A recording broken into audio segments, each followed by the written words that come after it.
जय हिंद दोस्तों। तो मूवी की स्टार्ट हमें दिखाया जाता है कि सरकार द्वारा जंगल के पेड़ों को बड़ी संख्या में काटा जा रहा था, जिस वजह से गांव के लोग सरकार से मांग करते हैं कि बड़ी संख्या में पेड़ों को ना काटा जाए, क्योंकि वो गांव जंगल के पास में ही था। अब सरकार भी उनकी बात मान जाती है, मगर तभी सरकार एक बायोलॉजिस्ट को हायर करती है जो वहां पर जंगल में जाकर जांच कर पाए कि किस पेड़ को काटना है और किस पेड़ को नहीं काटना। और अगले ही सीन में हम एडन नाम के बायोलॉजिस्ट को देखते हैं जो उस गांव में आ रहा था। उसके साथ उसकी वाइफ और प्यारा सा बेटा भी था। अब थोड़ी ही देर के बाद हमें दिखाया जाता है कि एडम की वाइफ घर की सफाई कर रही थी। तभी वहां पर कॉल नाम का बंदा आता है जो कि अपने बेटे के साथ वहां पर आया था, और वो एडम की वाइफ से अजीब सी बातें करने लगता है। असल में कॉल एडम और उसकी फैमिली को यहाँ पर देखकर खुश नहीं था, और यहीं पर कॉल एडम की वाइफ से यह भी कहता है कि तुम्हारा छोटा सा बेटा है, तुम्हें अपने बेटे के बारे में सोचना चाहिए। अब ये सुनकर एडम की वाइफ को कुछ भी समझ में नहीं आ रहा था, तो वो कॉल से कहती है कि मेरा हस्बैंड घर पे नहीं है, अगर वो आ जाए तो आप उनसे बात कर सकते हैं। और वहाँ दूसरी तरफ हम एडम को जंगल में देखते हैं, जहाँ पर उसका छोटा सा बेटा भी उसके साथ ही था।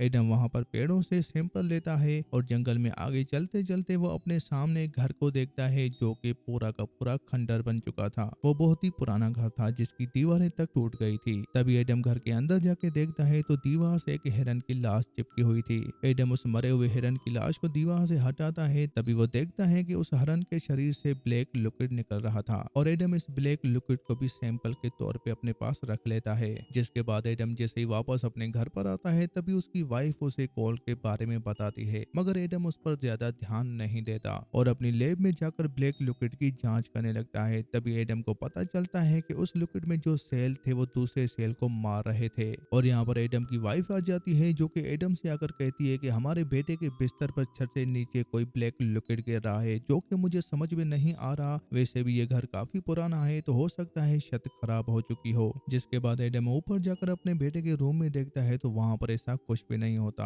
और ये हस्बैंड वाइफ अपने छोटे से बेटे को सुलाकर वापस से नीचे आ जाते हैं और रात का खाना बनाने लगते हैं। मगर तभी ऊपर से इनके बच्चे की चिल्लाने की रोने की आवाज आने लगती है। ये सुनकर दोनों ही ऊपर भागने लगते हैं, मगर वो अपने बेटे के रूम में अंदर जा पाए उससे पहले ही कोई दरवाजा बंद कर लेता है, और बाहर इन्हें अपने बेटे की रोने की आवाज सुनाई दे रही थी। मगर कैसे तो करके एडम वो दरवाजा तोड़ देता है और अंदर जाकर देखता है तो उसका बेटा बिल्कुल ठीक था, मगर वो बहुत ही ज्यादा रो रहा था, और साथ ही साथ वो खिड़की भी देखता है जो कि टूटी हुई थी। अब एडम को लगता है कि ये गांव वालों में से किसी की हरकत होगी, तो वो पुलिस को कॉल कर देता है। तभी वहां पर एक पुलिस ऑफिसर आ जाता है जिसे एडम और उसकी वाइफ कॉल के बारे में भी बताती है, और उन्हें लगता है कि ये सारी हरकत कॉल ने की होगी। मगर तभी वो पुलिस ऑफिसर एडम और उसकी वाइफ से कहता है कि कॉल ऐसा नहीं कर सकता, बल्कि वो एक अच्छा बंदा है, मगर काफी साल पहले उसकी बेटी जंगल में गई थी जो कि वापस नहीं आई। जिसके बाद वो थोड़ा सा परेशान रहने लगा है और वो अजीब अजीब बातें करता है। और साथ ही साथ वो पुलिस ऑफिसर एडम को ये भी बताता है कि गांव वालों का मानना है कि इस जंगल में एक क्रिएचर रहता है, और उसी क्रिएचर ने कॉल की बेटी को भी मार डाला है, इसलिए बस कॉल आपको प्रोटेक्ट कर रहा है, और वो नहीं चाहता जैसे मेरी बेटी गायब हो गई किसी और का बच्चा भी गायब हो जाए। और हाँ, ये बस गांव वालों की बनाई गई एक कहानी है, तो आप ज्यादा सोचे मत, और काफी रात हो चुकी है तो आराम से जाकर सो जाएं। मगर एडम और उसकी वाइफ को नींद नहीं आ रही थी, और एडम को अभी भी यही लग रहा था कि ये सारी हरकत कॉल की है। तो वो घर से बाहर निकलता है और टूटी हुई खिड़की की पिक्चर लेने लगता है। तभी उसे पीछे जंगल में से किसी की आहट सुनाई देती है, तो वो जंगल की तरफ फोटो खींचता है। तभी यहाँ पर हमें वो क्रिएचर दिखाई देता है, और यहीं पर हम एडम के डॉग को भी देखते हैं जो स्टोर रूम की तरफ देखकर भौंक रहा था।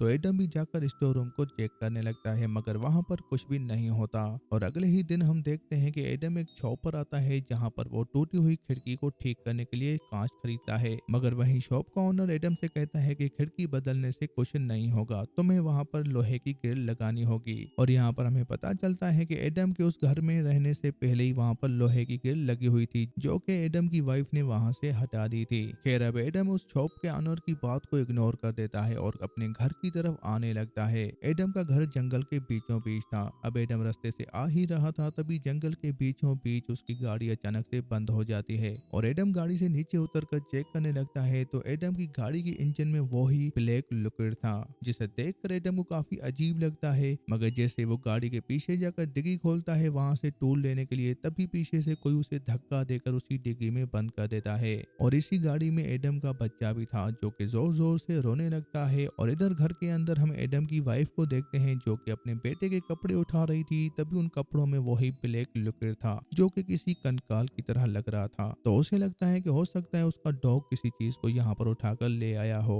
मगर तभी वहाँ पर कॉल भी आ जाता है जिसे देखकर एडम की वाइफ बहुत ही ज्यादा डर जाती है और यहीं पर कॉल एडम की वाइफ से कहता है कि मैंने तुम्हें सावधान किया था। मगर एडम की वाइफ घर में अकेली थी और वो अपने सामने कॉल को देखकर बहुत ही ज्यादा डरी हुई थी। तो वो कॉल से कहती है अगर मेरा हस्बैंड आ जाए तो हम तुमसे बात करेंगे। मगर कॉल को इस बात से कोई भी फर्क नहीं पड़ता और वहीं टेबल पर वो एक बुक रखता है और वहां से चला जाता है। और यहाँ हम जंगल के बीचों बीच एडम की गाड़ी को देखते हैं जिसमें उसका बच्चा अभी भी रो रहा था और एडम खुद गाड़ी की डिक्की में बंद था। मगर एडम कैसे तो करके गाड़ी की पिछली सीट को चीरते हुए गाड़ी के अंदर आ जाता है और अपने बच्चे को लेकर बाहर आ जाता है। तभी वो अपनी गाड़ी को देखता है जिसमें बहुत ही ज्यादा स्क्रैच लगे हुए थे और एडम को अभी भी लग रहा था कि ये सारी हरकत कॉल की है। जिसके बाद वो पैदल ही अपने घर पर आ जाता है और यहाँ पर उसकी वाइफ भी कॉल के बारे में उसे बताने लगती है। अब इन दोनों को कुछ भी समझ में नहीं आ रहा था मगर तभी घर की लाइट भी चली जाती है और अजीब अजीब सी आवाजें आने लगती है। एडम को अभी भी लग रहा था कि ये सब कॉल कर रहा है तो वहाँ पर वो चिल्लाने लगता है और कहता है कि मैंने पुलिस को कॉल कर दी है, पुलिस आने ही वाली होगी। मगर घर के दरवाजे के बाहर तेज से आवाजें आ रही थी। तभी यहाँ पर एडम दरवाजा खोल के बंदूक चला देता है मगर देखता है तो वहाँ पर कोई भी नहीं होता। अब एडम को कुछ भी समझ में नहीं आ रहा था और वो अपनी वाइफ से कहता है कि हमें यहाँ से निकलना होगा और हमारी गाड़ी जंगल में खराब हो चुकी है तो हमें अपनी गाड़ी तक जाना होगा। जिसके बाद ये दोनों अपने बेटे को लेकर घर से बाहर निकलते हैं और तभी यहाँ पर एडम को अपने कुत्ते की भौंकने की आवाज आती है जो कि स्टोर रूम से आ रही थी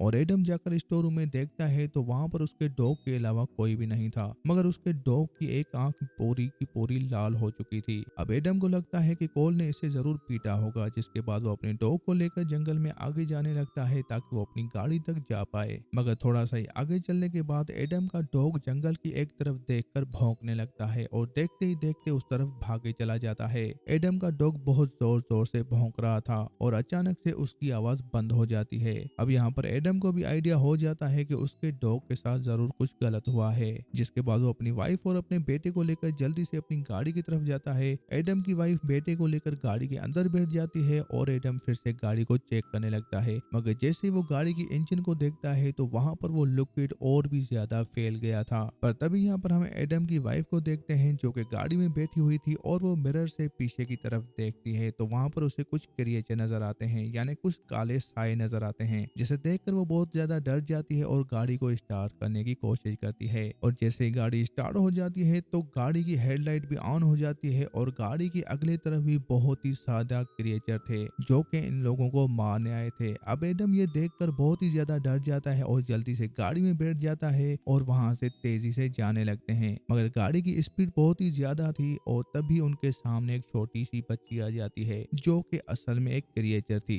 अब ये उस बच्ची को बचाने की कोशिश करते हैं जिससे इनकी गाड़ी एक खड्डे में जाकर गिरती है और उसे निकालना मुश्किल ही नहीं नामुमकिन था। जिसके बाद ये गाड़ी से नीचे उतरते हैं और भागते हुए वापस अपने घर के अंदर आ जाते हैं। अब इन दोनों को पता चल जाता है कि गांव में जो कहानी थी वो सच थी। इस जंगल में एक क्रिएचर है जिसको हेलो बोला जाता है और ये अंधेरे में हमला करते हैं, दिन के उजाले में ये बाहर नहीं आते। इसलिए जब एडम पहले दिन जंगल के अंदर गया था तभी वो आराम से वापस आ गया था क्योंकि वहां पर रात नहीं हो चुकी थी। वो दिन के उजाले में गया था और सैंपल लेकर वापस आ गया था। खैर अब एडम को कैसे भी करके अपनी वाइफ और बेटे को बचाना था तो वो इन दोनों को एटिक में छुपा देता है और सुबह होने तक कैसे भी करके इन सबको वहां पर सरवाइव करना था क्योंकि जैसे ही सुबह हो जाती तो क्रिएचर वहां से चले जाते। पर यहीं पर एडम दरवाजे से बाहर देखने की कोशिश करता है तभी वहां पर एक क्रिएचर एडम की आंख पर हमला कर देता है। अब एडम को यहाँ पर एक आइडिया आता है क्यों ना वो घर का जनरेटर ऑन कर दे जिससे घर में लाइट आ जाएगी और क्रिएचर वहां से भाग जाएंगे। तो एडम जल्दी से जाकर घर का जनरेटर ऑन करने की कोशिश करता है मगर यहाँ पर हमें दिखाया जाता है कि अब एडम भी क्रिएचर में बदल रहा था यानी कि यह भी एक ज़ॉम्बी की तरह ही वायरस था जो कि छूने से या काटने से फैलता था। और वहाँ दूसरी तरफ हम जमीन के नीचे से एक क्रिएचर का हाथ निकलता हुआ देखते हैं जो कि एडम की वाइफ पर हमला करने ही वाला था। तभी एडम जनरेटर ऑन कर देता है। अब जैसे ही घर में रोशनी होती है तो वो क्रिएचर का हाथ फिर से जमीन के अंदर चला जाता है और यहाँ पर एडम की वाइफ सेफ हो जाती है। मगर तभी एक क्रिएचर एडम के बच्चे को लेकर ऊपर एंटिक में चला जाता है जहाँ पर अंधेरा था। अब एडम अपने बच्चे को बचाने के लिए जाता है मगर तभी वहाँ पर क्रिएचर एडम पर हमला कर देता है जिससे एडम नीचे गिर जाता है और वो क्रिएचर एडम के बच्चे को लेकर जंगल में चला जाता है। जिसके बाद हम एडम की वाइफ को देखते हैं जो कि एडम को नीचे गिरा हुआ देखकर खुद ही बाहर जाती है अपने बच्चे को बचाने के लिए। और जैसे ही वो जंगल में आगे जाती है तभी वो नदी के अंदर अपने बच्चे को देखती है। एडम की वाइफ जल्दी से पानी के अंदर जाती है और अपने बेटे को लेकर वापस घर में आती है। तब यहाँ पर हम एडम को देखते हैं जो कि कहता है कि ये हमारा बच्चा नहीं है। मगर एडम की वाइफ को लगता है कि उसका हस्बैंड इन्फेक्टेड हो गया है, इसलिए उसे कुछ समझ में नहीं आ रहा। तभी यहाँ पर एडम उस बच्चे के सर पर लोही कील रखता है और उसे कहता है कि अपना असली चेहरा दिखाओ। मगर तभी यहाँ पर हम एडम की वाइफ को देखते हैं जो कि एक चाकू लेकर एडम पर हमला कर देती है। और तभी यहाँ पर हम उस बच्चे का असली चेहरा देखते हैं जो कि एक क्रिएचर था, जो कि सिर्फ एडम को ही नजर आ रहा था क्योंकि वो खुद भी इन्फेक्टेड था। अब एडम की वाइफ वो बच्चा उठाकर वहां से भागते हुए सीधा कॉल के घर पर जाती है। मगर तभी यहाँ पर हम कॉल को देखते हैं जो कि जैसे ही दरवाजा खोलता है तो उसके हाथ में बंदूक थी और उसे वहां से जाने को कहता है क्योंकि कॉल को पता था कि इन दोनों में से कोई तो इन्फेक्टेड होगा जो मुझे भी इन्फेक्टेड कर सकता है। और इधर हम एडम को देखते हैं जो कि अब क्रिएचर में बदलता जा रहा था। तभी वो एक बड़ी सी मशाल जलाता है और जंगल में अंदर जाता है जहाँ पर एक गुफा थी। उसे वहां से बच्चे की रोने की आवाजें आ रही थी और जैसे वो गुफा के अंदर जाता है तो वहां पर काफी सारे क्रिएचर थे। और यहीं पर हम कोल की बेटी को भी देखते हैं जिसकी गोद में एडम का बच्चा था और अब कोल की बेटी भी क्रिएचर बन चुकी थी। एडम उस बच्ची से कहता है कि मुझे अपना बच्चा वापस दे दो, मगर वो उसे नहीं देती। और यहाँ पर सारे क्रिएचर मिलकर एडम पर हमला करना चाहते हैं, उसे मारना चाहते हैं। मगर एडम के हाथ में बड़ी सी मशाल थी जिस वजह से वो क्रिएचर उसके पास नहीं आ रहे थे क्योंकि जैसा कि हमें पता है कि ये क्रिएचर रोशनी से डर रहे थे। और यहाँ पर हम एडम की वाइफ को देखते हैं जो कि जंगल में अपने बच्चे को लेकर भागे जा रही थी, मगर उसके पास काफी सारे हेलोस आ गए थे। पर एडम की वाइफ के पास कैमरा था और उसकी फ्लैश को ऑन करके उन हेलोस को अपने से दूर रख रही थी। मगर एक जगह पर खाई थी जहाँ पर वो गिर जाती है जिससे उसकी कैमरा की फ्लैश भी खराब हो जाती है।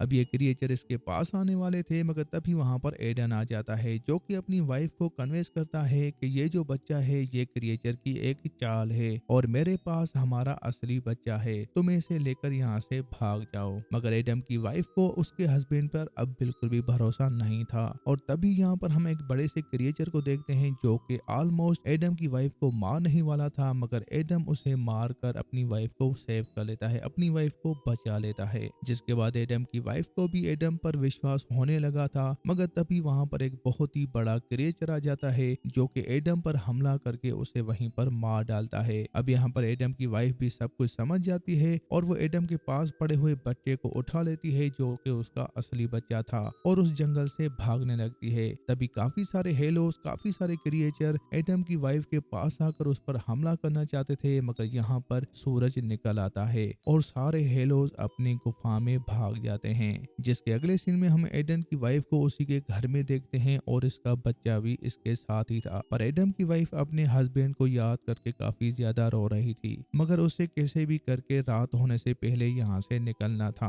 और वो अपने बच्चे को लेकर वहाँ से निकल जाती है। और मूवी के लास्ट सीन में हमें दिखाया जाता है कि जंगल में पेड़ों की कटाई बहुत ही तेजी से चल रही थी और इन पेड़ों में से ब्लैक लिक्विड निकल रहा था जिस वजह से ये वायरस फैल रहा था। और अब ये कटे हुए पेड़ इस जंगल से शहर की तरफ जाएंगे जहाँ पर हो सकता है कि बाकी सारे इंसान भी क्रिएचर बन जाए और इस मूवी का सेकंड पार्ट भी आ सकता है। मूवी में तो यही हिंट दिया गया है और इसी के साथ ये मूवी यहाँ पर एंड हो जाती है। दोस्तों अगर आपको वीडियो अच्छी लगे तो वीडियो को लाइक कर देना, चैनल को सब्सक्राइब कर देना और अपना ढेर सारा प्यार कमेंट्स में जरूर लिख देना।